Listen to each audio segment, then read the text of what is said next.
Tales have been emerging overnight about the assassination attempt on the former President Donald Trump. You saw it play out just there right now. You've likely seen the video for the last several hours. We now know the shooter was 20-year-old Thomas Matthew Crooks from Bethel Park, Pennsylvania. We're also being told this morning that the former president was released from the hospital last night and is forging ahead with the Republican National Convention set to begin in Milwaukee tomorrow. Now that's where we find Sabrina France this morning with the latest. Take a look at what happened. Secret Service agents swarmed former President Donald Trump and rushed him off stage after a gunman fired shots during his rally in Butler, Pennsylvania. We had what we're calling an assassination attempt against our former president, Donald Trump. It's still an active crime scene. Trump said he was shot by a bullet that pierced the upper part of his right ear. On his Truth social media platform, he wrote, quote, "I knew immediately that something was wrong and that I heard a whizzing sound, shots, and immediately felt the bullet ripping through the skin." A New York Times photographer captured this image of what appears to show a bullet racing by the former president's head. The FBI identified the gunman as 20-year-old Thomas Matthew Crooks of Bethel Park, Pennsylvania. They say he fired shots from outside the secure cordoned area of the rally, atop an elevated structure. He started shooting.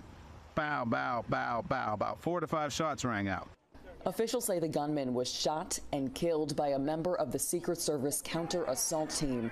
The FBI called it surprising that the gunman was able to fire at the stage before he was killed. We do not currently have an identified motive, although our investigators are working tirelessly to attempt to identify what that motive was. Last night's rally in Pennsylvania was former President Trump's last before the Republican National Convention gets underway here in Milwaukee. Right now, plans are underway to expand the security perimeter around this venue. President Biden spoke with Trump Saturday evening. He condemned the attack. There's no place in America for this kind of violence. It's sick.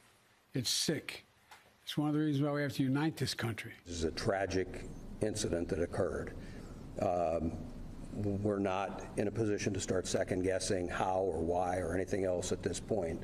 Just know that it will be thoroughly investigated. Trump was treated at a local hospital. He arrived at Newark Liberty Airport early Sunday morning. Sabrina Franza, CBS News, Milwaukee, Wisconsin.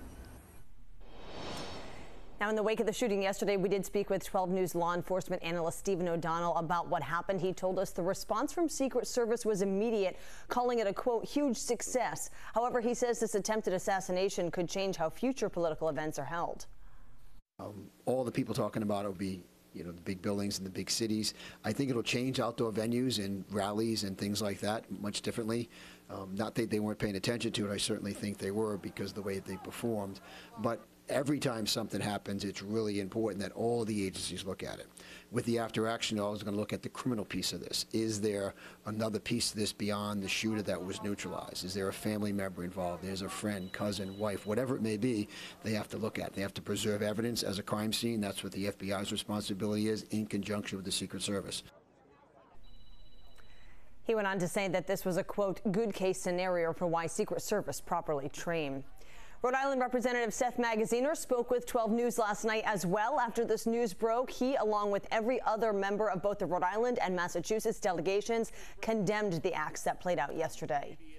There is no place for political violence in our country under any circumstances. And it doesn't matter what your motivation is.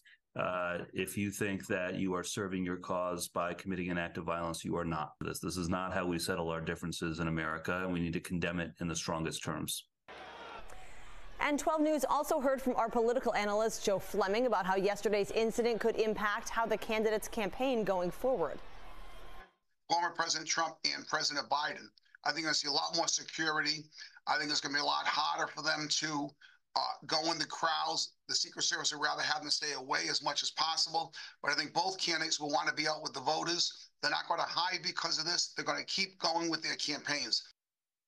All right, we'll keep an eye and see if that happens. Meantime, lots of reaction continuing to come in last night. Trump's Massachusetts campaign chair, Thomas Hodgson, he weighed in on how the events of yesterday will help unify the party ahead of tomorrow's Republican National Convention. This situation, as tragic as it was, is going to make us even more unified around the fact that President Trump was somebody who is somebody who is trying to correct the problems in this nation, and it's gotten to a point where somebody resorted to violence to try to stop him. And you know what? We're not going to stand down. We're going to be more united and more committed to stand behind this man. And as we mentioned, the Republican National Convention takes place in Milwaukee starting tomorrow. It runs until Thursday. More coverage on this coming up next half hour.